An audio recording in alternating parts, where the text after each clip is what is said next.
सारे सेक्टर्स चल रहे हैं, mid cap small cap index आज ऊपर है, तो सभी में काफी अच्छी रिकवरी आज देखने को मिल रही है। इस रिकवरी के पीछे क्या वजह देख रहे हैं? देखिए, रिकवरी के पीछे सबसे बड़ी वजह एक ही है और वो है ओवरसोल्ड मार्केट में एफआईएस की बिकवाली कम होना और कुछ अच्छी खबरों का लौटना।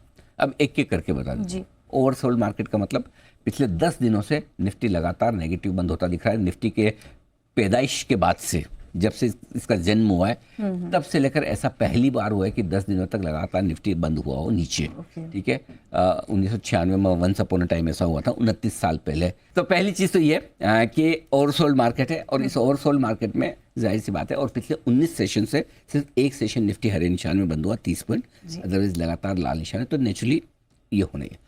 लगातार 5 महीने से 28 साल बाद ऐसा हुआ जब आप 5 महीने से लगातार निफ्टी पर नेगेटिव बंद हो रहे, तो कहीं ना कहीं तो तीसरी चीज़ ये है कि कई सारे स्टॉक्स के भाव, कई सारे वैल्यूशंस कोविड के लोज के आसपास के आ गए हैं। उस समय इंडेक्स वैल्यू 7,500 था, लेकिन वो 5 साल पहले की बात है। 5 साल और अपने कंपनी ने कमाया है, ईपीएस बढ़ी है, कमाई बढ़ी। तो ये सारी चीज़ें हैं जो आपके लिए ये बता रहे हैं कि बाजार ओवरसोल्ड है। एक तरफा गिरावट हो चुकी, निफ्टी 16% टूट चुका है ऊपर से, बैंक 12% 13% टूट चुका है, mid cap index 23, small cap index mid cap index 27, small cap index 29% करीबन लुढ़का है। तो ओवरसोल्ड तो है ही, तो कहीं ना कहीं कभी न कभी तो रिकवरी आनी है। तो फिर रिकवरी, पहली चीज़ ओवरसोल्ड। दूसरी चीज़ जो आई है वो एफआईएस की बिकवाली, क्योंकि गिर आप किस ले रहे हैं? एफआईएस की बिकवाली की वजह से। पिछले 2 सेशन से एफआईएस की बिकवाली कैश मार्केट में छोटी होती हुई दिखी है।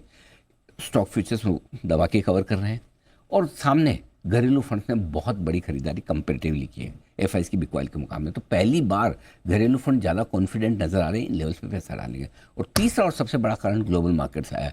डर टेरिफ वॉर का जरूर है, लेकिन उस टेरिफ वॉर में बाजार अब पॉजिटिव चीज़ें ज़्यादा पड़ रहा है कि ये ट्रम्प साहब है ना, ऐसे हवा में तलवार घुमाएंगे, कहीं भी बिना निशाना मारे फायर करेंगे, ये चलेगा नहीं। उन पर भी दबाव आएगा, आप लगाएंगे तो दूसरे भी लगा सकते हैं। ऐसे में मामला बिगड़ सकता है। बिगड़ेगा तो खाली सबके लिए नहीं बिगड़ेगा, आपके लिए भी बिगड़ेगा। इसलिए टेरिफ वॉर से जो कुछ डर है वो अमेरिका को भी आना चाहिए और अमेरिका को आते हुए भी दिखा है। नहीं तो अब तक तो ये लग रहा था सारी चीज़ नीचे हो रही है, अमेरिका के लिए अच्छी हो रही है।